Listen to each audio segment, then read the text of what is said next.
Hello, Carson City. Thank you for tuning in to another edition of It's Your City. I am Jim Shirk, one of your Board of Supervisors representing Ward 4.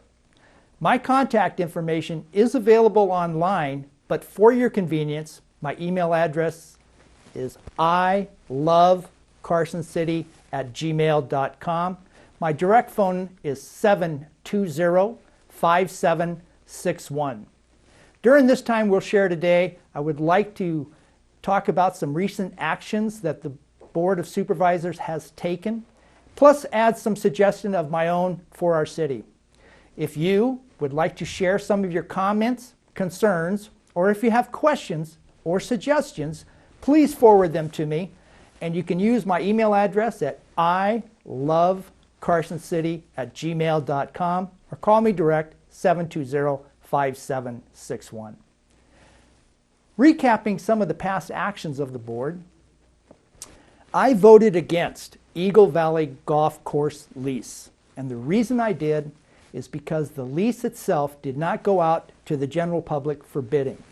I believe that the city should have allowed that to go open to the public for multiple bids. They didn't, and I voted against the lease only. I also voted against hiring the deputy city manager.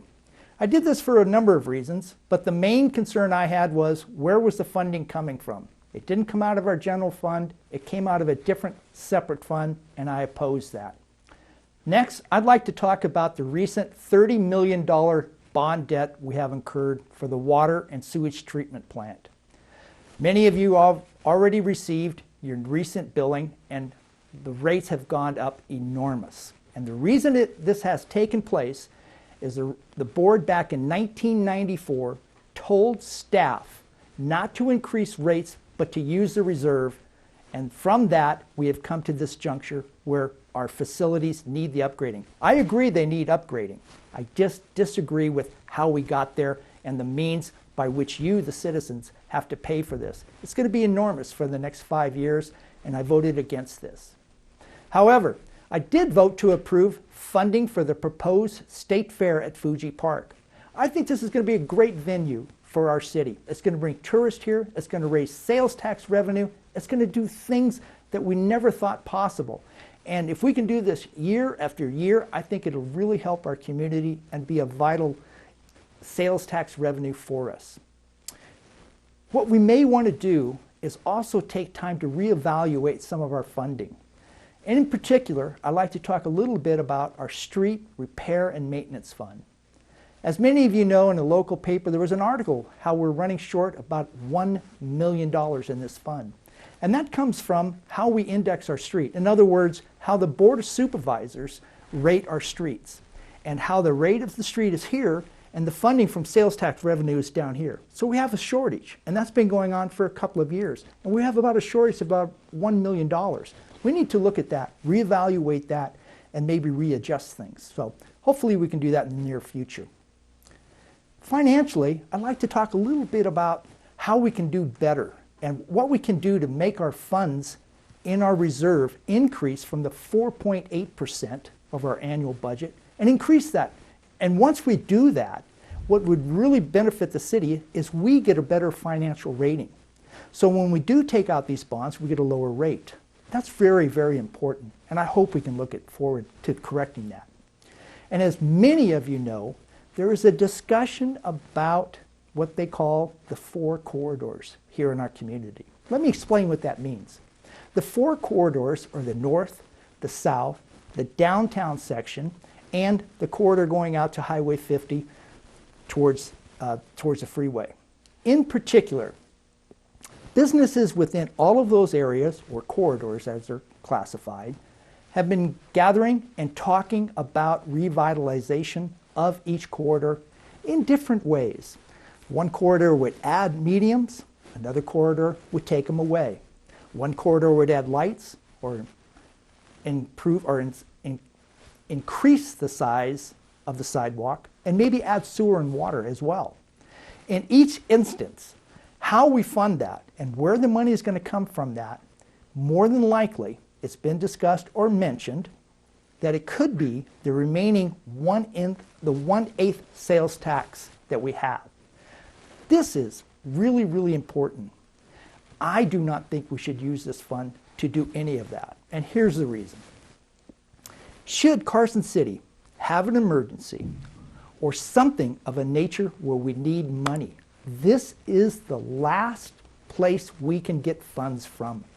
If we use this for any reason, we have no reserve at all. Should something come up, we couldn't finance it. For that reason, the possibility of maybe businesses within those areas, maybe we could have a surcharge, maybe we could have an extra tax to pay for this. I think it's important, but more important is where the funding comes from. So I hope everyone will keep that in mind. Also, we may also look at some actions that we need to explore. And here's something that's really, really important. I feel is very important.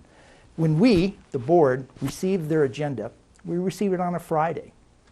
And that following Thursday, we have to go to the board, we have to make recommendations, and we have to vote.